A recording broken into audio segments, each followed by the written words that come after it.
Let me ask you something that may sting.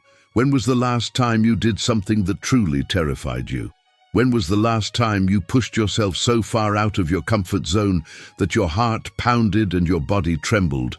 Not from fear of failure, but from the realization that you were alive. If you can't remember, that's not a coincidence. Most people can't. Because the truth is, we've built lives designed not to awaken us, but to numb us. You wake up in a warm bed, you sip coffee brewed at the touch of a button, you scroll through endless distractions, and you convince yourself you're living. But you're not living, you're drifting, and the quiet voice inside you knows it. This is the tragedy of our age. We live in the safest, most comfortable era in all of human history, and yet we are also the most restless, anxious, and unfulfilled. It's as if comfort itself has become a poison. Friedrich Nietzsche foresaw this over a century ago.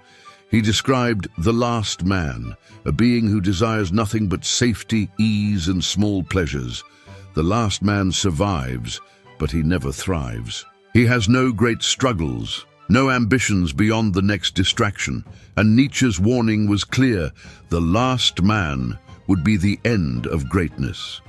The last man is us. But why? Why does comfort, the very thing our ancestors dreamed of, make us weaker? The answer is hidden in the nature of struggle itself. Struggle is not the enemy of life, it is the birthplace of meaning. Every civilization that ever rose did so because its people were hardened by necessity. Rome began as a small, vulnerable republic, sharpened by wars and scarcity. But as wealth poured in, comfort spread, and the empire rotted from within. Plato warned of this cycle in the Republic. When freedom turns into indulgence, people abandon responsibility, discipline decays, and collapse follows. History repeats because human nature does not change. And right now, we are repeating it. Think about your own life.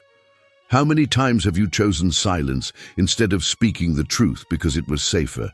How many times have you avoided risk because it might hurt, because it might expose you, because it might make you uncomfortable? Every time you do this, you give away a piece of your strength. Slowly, comfort eats away at your courage, until all that remains is fear disguised as peace. Dietrich Bonhoeffer, imprisoned by the Nazis, wrote about a terrifying condition he called stupidity. He argued that stupidity was not ignorance, but a dangerous state where people surrender their inner freedom. They stop questioning, stop resisting, and simply follow the current. Why? Because comfort makes it easier not to think. It's easier to scroll than to reflect, easier to obey than to resist, easier to sink into routine than to confront your own soul. And in that passivity, people become harmless, but also powerless. Bonhoeffer understood that evil does not triumph because of the wicked. It triumphs because the comfortable majority does nothing. Machiavelli, the ruthless realist, observed that rulers who made life too easy for their people bred weakness. He argued that necessity, not indulgence, sharpens human character.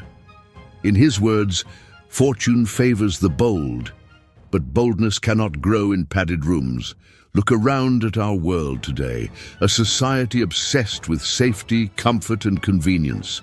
And ask yourself, are we stronger for it, or have we become fragile, unable to face even the smallest discomfort without crumbling? Here's a story that might reveal the truth. During World War II, in bombed-out cities where people starved, many survivors later described those years not only as tragic, but strangely meaningful. They had nothing, but they had purpose.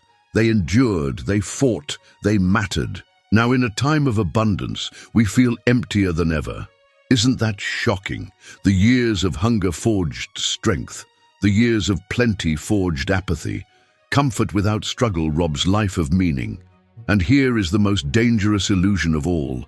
Comfort whispers that tomorrow will always be there. It tells you to delay the hard conversation, to postpone the dream, to put off the risk. Later, later, later. But later is a lie. Later is how comfort robs you of your future, because one day you wake up and realize there is no later left. Your courage has atrophied, your potential has withered, and you have become exactly what Nietzsche feared, the last man, alive but already dead. But it doesn't have to be this way.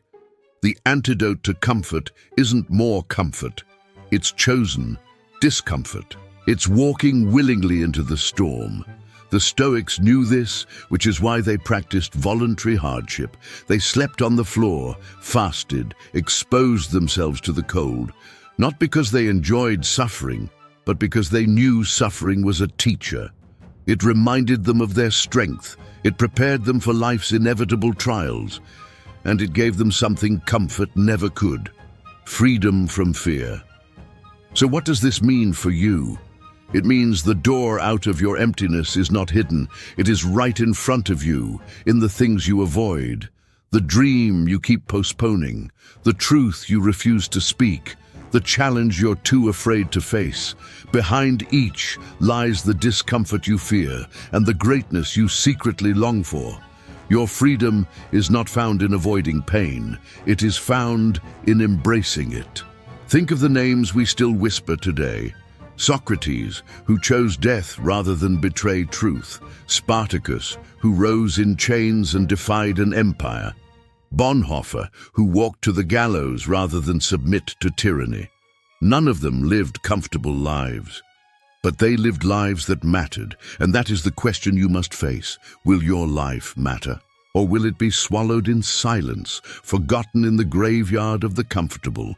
Because here is the brutal truth. History does not remember the safe.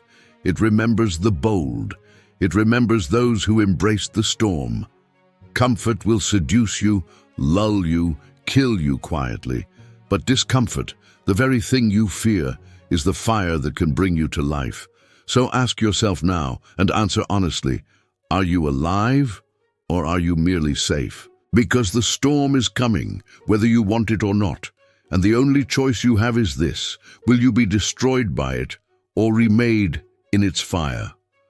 Comfort breeds weakness, and if you don't rise against it, it will bury you long before death ever does.